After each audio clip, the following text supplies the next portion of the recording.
Ketika Presiden Amerika Serikat Donald Trump mengenakan tarif dagang terhadap Kanada, ia mungkin mengira negara tetangganya itu akan mundur dengan sedikit keluhan atau protes. Tetapi, kenyataannya jauh dari ekspektasi Trump. Kanada justru merespons dengan tegas, bahkan mengancam sesuatu yang mungkin tidak pernah terpikirkan oleh Trump. Akses darat Amerika Serikat ke negara bagian Alaska. Mengapa ini menjadi masalah besar? Alaska adalah negara bagian yang sangat luas, lebih dari 1,7 juta kilometer persegi wilayah liar yang terjal, dipenuhi gletser dan lanskap yang menantang. Yang membuat posisi Alaska unik adalah fakta bahwa negara bagian ini tidak terhubung langsung melalui daratan dengan 48 negara bagian utama AS. Akses darat satu-satunya hanya dapat dilakukan melalui Kanada. Ya, jika ingin berkendara dari Alaska ke Amerika Serikat bagian bawah, harus melewati wilayah Kanada, baik lewat jalan darat, rel kereta, maupun jalur udara, yang pun sebagian besar melintasi wilayah udara Kanada. Alternatif laut memang ada, namun mahal dan kurang efisien. Jalur utama yang menghubungkan Alaska dan AS adalah Jalan Raya Alaska, jalan sepanjang 2.232 km yang melintasi wilayah Yukon dan British Columbia. Jalur ini adalah urat nadi logistik, bukan hanya bagi kebutuhan sehari-hari warga Alaska, tapi juga bagi industri dan pariwisata. Namun, dalam eskalasi perang dagang, British Columbia, provinsi Kanada yang berbatasan langsung dengan Alaska, mulai mempertimbangkan kebijakan yang dapat mengguncang stabilitas rantai pasokan Alaska. Perdana Menteri British Columbia, David Eby, menyatakan niatnya untuk memberlakukan sistem tol bagi truk-truk komersial yang melintasi provinsi tersebut dalam perjalanan menuju Alaska. Meskipun tol biasanya digunakan untuk pendanaan infrastruktur atau pengendalian lalu lintas, dalam konteks ini, rencana tersebut lebih bersifat politis, sebagai tanggapan langsung terhadap kebijakan tarif Trump terhadap Kanada. Jika diterapkan, sistem ini akan meningkatkan biaya pengiriman barang ke Alaska secara signifikan, memperlambat distribusi, dan bahkan memicu krisis logistik, terutama untuk komoditas penting seperti hasil bumi segar dan bahan bakar. Senator negara bagian Alaska, Robert Myers, yang juga seorang mantan sopir truk, menegaskan bahwa truk adalah metode tercepat dan paling handal untuk mengangkut barang ke Alaska. Kalau ingin sesuatu sampai cepat di Alaska, kirim lewat truk, bukan kapal tongkang, katanya. Di sisi lain, walaupun perannya penting, volume lalu lintas truk ke Alaska tidak sebesar yang dibayangkan. Hanya sekitar 57,8% dari total barang yang dikirim ke Alaska menggunakan truk, angka yang jauh lebih rendah dibandingkan dengan negara bagian AS lainnya. Alaska, karena kondisi geografis dan keterpencilannya, lebih banyak mengandalkan transportasi udara dan laut. Tetapi apakah rencana tol ini bisa benar-benar dilaksanakan? Jawabannya tidak sesederhana itu. Ada hambatan besar, khususnya dari sisi hukum. Berdasarkan perjanjian tahun 1977 antara AS dan Kanada, Kanada secara eksplisit dilarang mengenakan tol pada jalan yang digunakan untuk pengangkutan barang antara AS dan Alaska. Pasal 2 perjanjian ini menyatakan bahwa tidak boleh ada biaya langsung atau tidak langsung yang dikenakan pada kendaraan atau individu yang menggunakan jalur tersebut untuk keperluan transportasi antar negara. Jadi, rencana British Columbia bisa dianggap melanggar hukum internasional. Selain tantangan hukum, ada juga hambatan teknis. Infrastruktur tol belum tersedia di jalur utama menuju Alaska. Untuk menerapkannya, British Columbia perlu membangun gardu tol, menyediakan tenaga kerja untuk operasional, serta merancang regulasi baru. Perdana Menteri Yukon, provinsi tetangga yang juga mempertimbangkan tol, menyatakan bahwa penerapan sistem ini bukan hal mudah dan memerlukan tinjauan serius terhadap hukum serta kesiapan teknis. Senator Myers berpendapat bahwa penambahan tol bukanlah ilmu roket.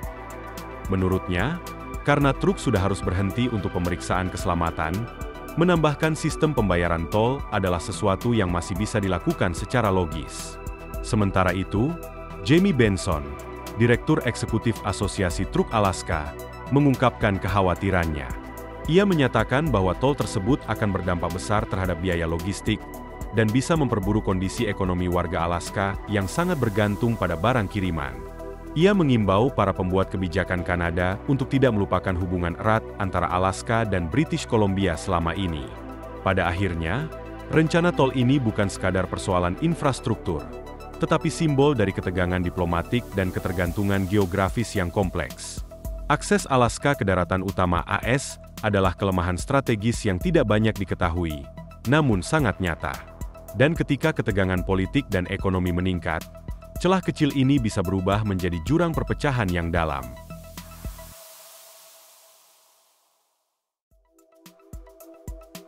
Pemerintah British Columbia berharap pemerintah federal Kanada bisa menemukan cara untuk menghindari dampak dari tarif yang dikenakan Amerika Serikat.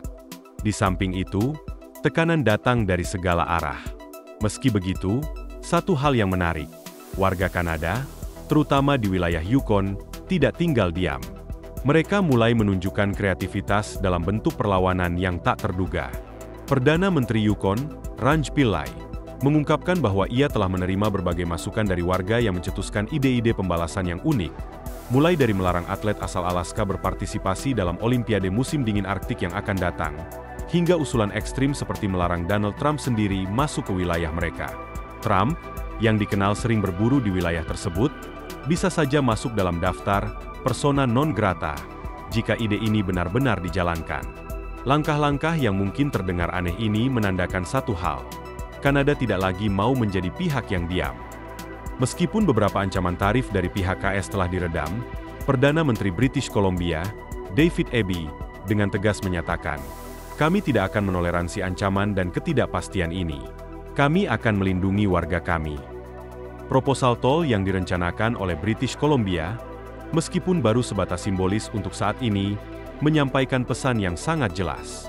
Meskipun jumlah truk yang terdampak tidak besar, dampaknya bisa signifikan, dan lebih penting lagi, ini mencerminkan kemarahan Kanada yang sudah memuncak. Mari kita berandai-andai. Apakah mungkin bagi Kanada untuk memutus total akses Alaska dari Amerika Serikat? Jawabannya, secara teori, iya.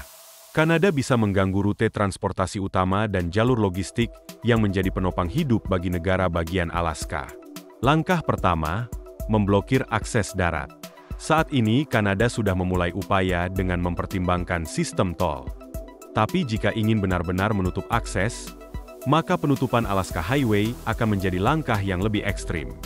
Jalan ini adalah satu-satunya jalur darat utama yang menghubungkan Alaska dengan Amerika Serikat bagian bawah. Jalan sepanjang 2.232 km ini sangat vital untuk mengangkut bahan bakar, makanan, dan kebutuhan industri. Beberapa wilayah Alaska seperti Haida, Haines, dan Skagway sepenuhnya bergantung pada akses melalui British Columbia. Tanpa jalur ini, komunitas-komunitas tersebut akan terisolasi total. Secara teknis, langkah ini mungkin dilakukan karena hampir 80% Alaska Highway berada di wilayah Kanada. Namun konsekuensinya akan besar, tidak hanya untuk Alaska, tapi juga bagi bisnis di Kanada sendiri. Jika Kanada ingin meningkatkan tekanan lebih jauh, mereka bisa mempertimbangkan untuk memblokir akses laut. Perairan dalam Alaska membentang sepanjang 800 km dan merupakan jalur utama bagi kapal barang, kapal penangkap ikan, hingga kapal feri dan kapal pesiar. Lebih dari 90% kargo ke Alaska dikirim melalui laut dan banyak dari kapal tersebut melewati perairan Kanada.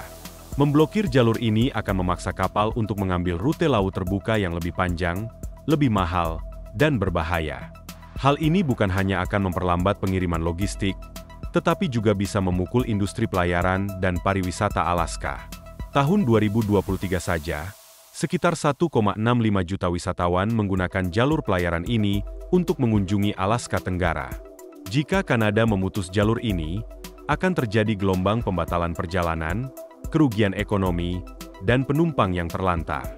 Selain itu, Terminal Feri Prince Rupert di British Columbia adalah penghubung penting bagi warga Alaska menuju wilayah selatan. Jika terminal ini ditutup, maka jalur perjalanan utama akan terputus. Terlebih lagi, terminal ini merupakan lokasi praizin imigrasi maritim pertama di dunia, di mana otoritas AS melakukan pemeriksaan bea cukai di Kanada. Jika kerjasama ini terhenti, efeknya akan sangat terasa bagi warga Alaska dan sistem perjalanan lintas negara. Dibandingkan dengan jalur darat dan laut, penutupan akses udara mungkin tidak terlalu dramatis, namun tetap bisa menimbulkan gangguan. Banyak penerbangan komersial dan militer AS dari dan ke Alaska melewati wilayah udara Kanada. Jika Kanada menolak izin ini, maka pesawat akan dipaksa memutar lebih jauh melalui Samudra Pasifik atau Arktik. Ini akan meningkatkan biaya bahan bakar dan durasi penerbangan, meskipun tidak sampai melumpuhkan sistem transportasi udara secara keseluruhan. Sistem kontrol lalu lintas udara antara AS dan Kanada juga sangat bergantung pada koordinasi. Jika hubungan ini terganggu, penundaan dan pengalihan penerbangan bisa terjadi, meski masih dalam skala yang bisa ditangani. Kendati demikian, yang benar-benar mengkhawatirkan adalah potensi pemutusan jalur perdagangan dan distribusi. Sebagian besar bahan bakar, makanan, dan barang kebutuhan pokok Alaska dikirim melalui jalur darat dan laut yang melewati Kanada. Jika Kanada memutuskan untuk mengenakan tarif tinggi, menutup perbatasan, atau melarang jalur perdagangan tertentu, maka hal ini akan menjadi bencana ekonomi bagi Alaska. Kelangkaan bahan bakar, bahan makanan, dan bahan bangunan bisa terjadi hanya dalam waktu singkat, dan harga-harga akan melonjak drastis. Langkah-langkah ekstrim yang dibayangkan ini, meskipun sejauh ini masih bersifat hipotetis dan sangat tidak lazim dalam hubungan dua negara sahabat seperti Kanada dan Amerika Serikat, menunjukkan bahwa kesabaran Kanada telah mencapai titik jenuh. Jika ketegangan terus berlanjut tanpa ada penyelesaian diplomatik, maka skenario-skenario tersebut bisa berubah dari sekadar wacana menjadi tekanan nyata. AS kemungkinan besar akan melihat langkah-langkah tersebut sebagai provokasi serius, dan langsung membalas dengan tekanan diplomatik maupun ekonomi. Bisa jadi Washington akan membawa isu ini ke forum perdagangan internasional seperti WTO, atau bahkan mengancam dengan langkah pembalasan bilateral, misalnya melalui pengenaan tarif tambahan terhadap produk ekspor utama Kanada, seperti kayu, baja, atau produk energi. Dalam skenario ekstrim, AS bahkan bisa mengalihkan jalur logistiknya secara permanen, berinvestasi dalam pelabuhan-pelabuhan alternatif, atau memperkuat jalur udara dan maritim melalui negara ketiga. Di sisi lain, Kanada juga tidak imun dari dampaknya sendiri. Meskipun niat mereka adalah untuk menekan AS, terutama Alaska, namun penutupan jalur transportasi bisa menjadi bumerang bagi ekonomi domestik. Banyak komunitas di British Columbia yang juga bergantung pada perdagangan lintas batas. Rantai pasokan yang terganggu bisa menyebabkan kerugian miliaran dolar, terutama di sektor logistik, pertambangan, kehutanan, dan pariwisata. Belum lagi tekanan dari warga dan pelaku usaha lokal yang mungkin tidak setuju jika konflik perdagangan berkembang menjadi konflik diplomatik berskala penuh. Dari sisi geopolitik, ketegangan ini bisa menciptakan celah bagi negara-negara lain untuk mengambil keuntungan. Negara seperti China, yang telah lama bersaing dengan AS dan juga memiliki hubungan ekonomi kompleks dengan Kanada, bisa menggunakan situasi ini untuk memperkuat pengaruhnya di salah satu pihak. Kanada, dalam upaya menyeimbangkan tekanan dari AS, bisa saja mulai membuka lebih banyak peluang perdagangan dengan Tiongkok atau Eropa, meskipun itu juga mengandung risiko tersendiri. Kanada sebenarnya memegang posisi yang cukup kuat dalam situasi ini, berkat kendalinya atas jalur kereta api dan angkutan barang. Tidak ada jalur kereta api langsung yang menghubungkan Alaska dengan 48 negara bagian-bagian bawah AS, sehingga sebagian besar barang harus dikirim melalui wilayah Kanada. Pelabuhan Vancouver menjadi pusat penting dalam rantai logistik ini, menangani sebagian besar pengiriman masuk dan keluar Alaska, mulai dari makanan hingga bahan bakar. Barang-barang ini dikirim melalui pelabuhan dan jalur kereta api Kanada sebelum akhirnya sampai ke tujuan mereka. Jika akses ini dihentikan, sistem logistik Alaska bisa runtuh seketika. Tetapi, ini bukan jalan satu arah. Setiap tahun, arus perdagangan antara Alaska dan Kanada bernilai lebih dari $1 miliar.